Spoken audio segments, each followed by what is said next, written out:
Hello everybody, my name is Ashwani Sharma and this is your daily guidance program 2.0 for SSC JEE Mains preparation. आज आप लोगों का prelims result out हो चुका है और ये आपकी कट ऑफ रही है।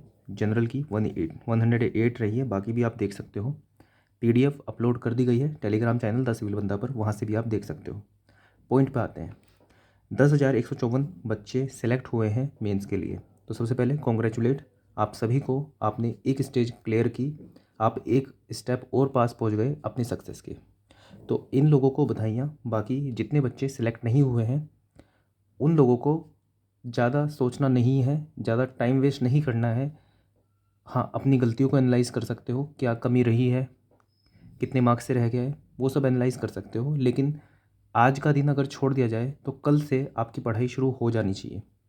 अगर आप 1 नंबर से रुके हो या 10 नंबर से या 50 नंबर से रुके हो, कुछ कमी रही होगी, कुछ लैक ऑफ प्रिपरेशन रही होगी, लैक ऑफ रीज़न रहा होगा, वो सब आप एनालाइज करना और आज से ही या फिर कल सुबह से अपनी पढ़ाई करनी स्टार्ट कर देना। क्योंकि अब आपको बहुत अच्छा खासा टाइम मिलेगा अपनी प्रिपरेशन के लिए। सिर्फ SSC JE mains, SSC JE के लिए नहीं, आपको और सारे एग्ज़ाम भी फॉर्म फिल करने हैं और उनको फोड़ना है आपको। तो इसी के सहारे, इसी के गम में मत बैठ जाना अब कि आपका प्रीलिम्स क्लियर नहीं हुआ। बहुत सारी अपॉर्चुनिटी मिलेगी। मैं 2017 से एग्ज़ाम्स दे रहा हूँ, 2018, 19, 20, 21, 22। 22 में बीआरओ निकला, सॉरी 22 में कह रहा हूँ, 19 वाले में बीआरओ निकल गया था और 22 वाले में फिर एसएससी जेई सीपीडब्ल्यूडी मिला, फिर यूपी आरवी एनएल एई मिला और फिर असिस्टेंट कमांडेंट मिला। तो 2017 में ही थक के बैठ जाता, डर के बैठ जाता कि हो ही नहीं रहा है। 18 में डर जाता, 19 में डर जाता कि हाँ बीआरओ ही मिला है सिर्फ, तो क्या यहाँ तक पहुँच पाता मैं? सिंपल सी बात है, कंसिस्टेंटली पढ़ाई करते रहोगे, वो आप लोगों को पता चल जाएगा कि आप कितनी पढ़ाई कर रहे हो। अगर कंसिस्टेंटली पढ़ाई करते रहोगे, इफेक्टिवली पढ़ाई करते रहोगे, तो डेफिनेटली आपको बहुत कुछ बड़ा मिलने वाला है। तो इसलिए बस एनालाइज कर लेना आज अपनी गलतियों को और उसके बाद कल से आपकी पढ़ाई शुरू हो जानी चाहिए। अब आते हैं जिन लोगों का अब 4 दिसंबर को एग्ज़ाम होने जा रहा है मेंस का। आई होप आप बहुत पहले से पढ़ना स्टार्ट कर दिया होगा आपने। कुछ बच्चे जो सिर्फ इसी आस में थे कि हाँ किसी तरह एग्ज़ाम का रिज़ल्ट आ जाए, फिर वो देखें कि क्लियर हुआ है कि नहीं, उसके हिसाब से पढ़ाई करो। तो चलो आज आप लोगों का रिज़ल्ट भी आ गया है, तो आज से बिल्कुल इस तरह से पढ़ाई करना कि जैसे कि बस ये लास्ट एग्ज़ाम है आपकी लाइफ का जो कि आपको देना है जेई का। उसके बाद एई का दो या कोई और सा एग्ज़ाम दो, वो अलग है बात, लेकिन जेई का ये आपका लास्ट एग्ज़ाम होना चाहिए। बिल्कुल इस तरह से आपको तैयारी करनी है। आपके कंपटीशन में ये बच्चे हैं 10,153 बच्चे, आपको इनको पीछे पछाड़ के आपको ये सीपीडब्ल्यूडी की सीट लेनी है। तो अपनी सीट ऐसे हल्के में ऐसे ही नहीं दे देनी है किसी को कि यार मेरे तो मार्क्स कम आए हैं प्री में, मेंस में क्या ही कर लूँगा मैं, क्या ही कर लूँगी और छोड़ो तैयारी। ये नहीं करना है, पूरी जान लगा देनी है, आखिरी दम तक लड़ना है इन सीट्स के लिए, सीपीडब्ल्यूडी के लिए।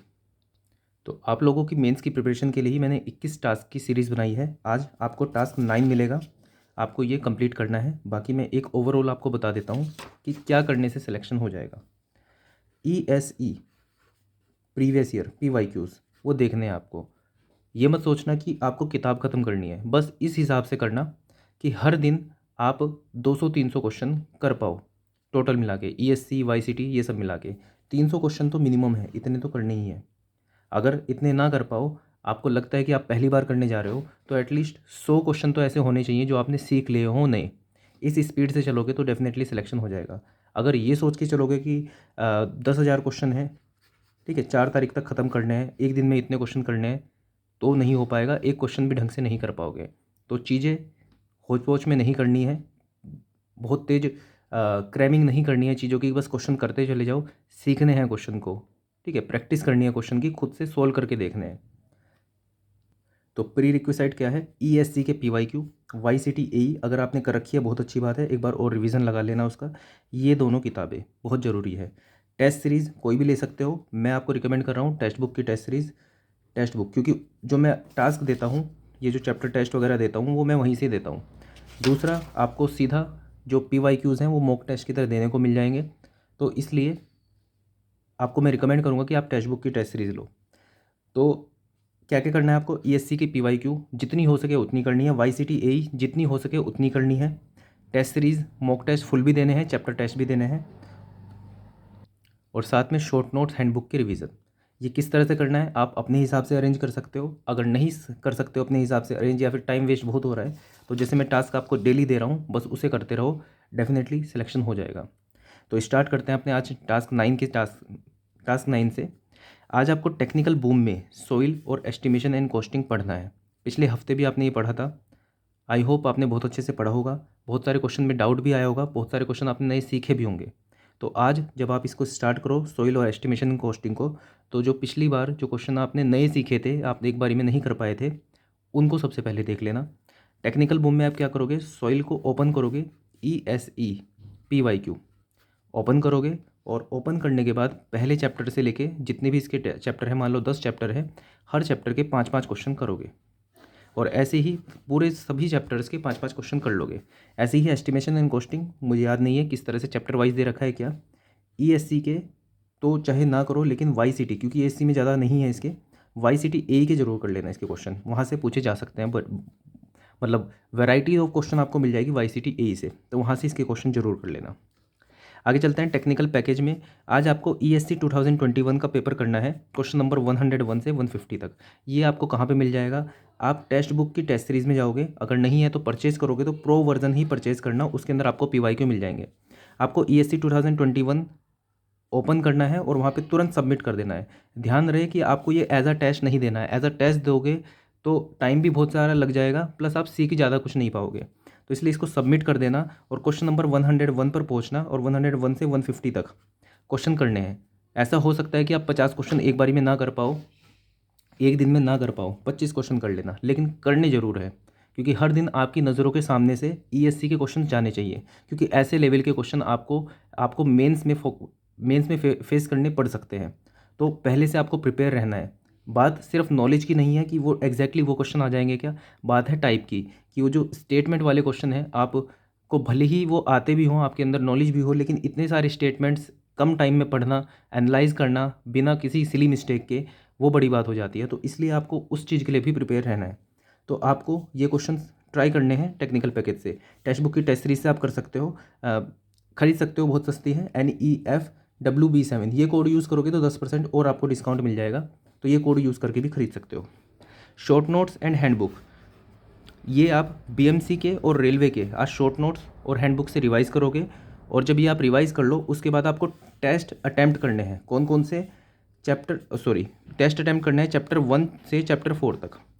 ये आपको टेक्स्ट बुक की टेस्ट सीरीज़ में SSC JEE 2023 सिविल की टेस्ट सीरीज़ में मिल जाएंगे। BMC के चैप्टर टेस्ट 1 से चैप्टर टेस्ट 4, ये चारों को आपको एज अ टेस्ट ही अटैम्प्ट करना है, सबमिट करके नहीं करना है, चैप्टर टेस्ट की तरह अटैम्प्ट करना है। 10-10 क्वेश्चन है, ये 40 क्वेश्चन हो जाएंगे।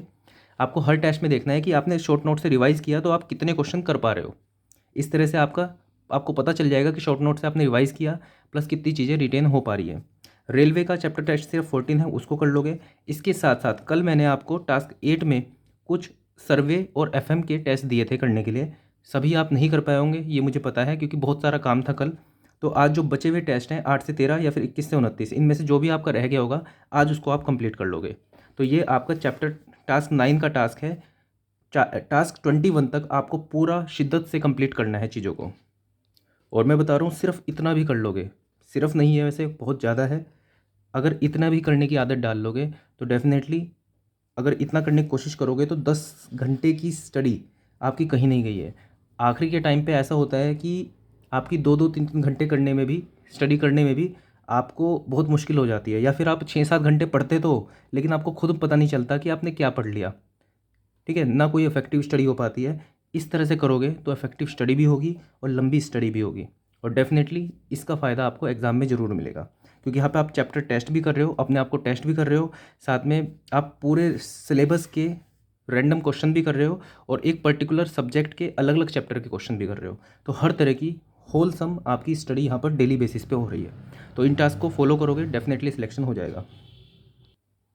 तो आज की वीडियो के लिए इतना ही। बाकी जो बच्चे 2023 की CPWD की जगह 2024 की CPWD लेने जा रहे हैं, उन लोगों के लिए आज मैं टास्क ये देना चाहूँगा कि आप एक बार एनालाइज़ करो कि क्या क्या कमी रही है, क्या क्या आपकी स्ट्रेंथ है, क्या क्या वीकनेस है, और कितना सिलेबस आपने कवर कर रखा है, कितना रह गया है, मतलब जो भी आपकी कमियां रही हैं और जो भी स्ट्रेंथ है, दोनों चीज़ों को देखो, एनालाइज करो, कहाँ पर कमी है, कितना पढ़ना है, हर एक चीज़ को एनालाइज करो और उसको लिखो और देखो कि कितनी मेहनत की आपको ज़रूरत है। बाकी जो प्रीलिम्स वाले हैं उन लोगों के लिए भी मैं कुछ ना कुछ टास्क डिज़ाइन करने की कोशिश करूँगा। अभी तो अ, थोड़ा बिज़ी हूँ मैं मेंस की प्रिपरेशन कराने के लिए। बाकी कोशिश करूँगा इसके साथ भी मैं प्रीलिम्स का कुछ लेकर आऊँ। तो लेकिन हाँ, प्रॉमिस नहीं कर सकता हूँ, लेकिन मैं कोशिश करूँगा कि कल से या फिर आगे से मैं प्रीलिम्स वालों के लिए भी कुछ ना कुछ टास्क लेके आऊँ। तो आज के लिए तो इतना ही वीडियो में। That's all for this video. Thank you.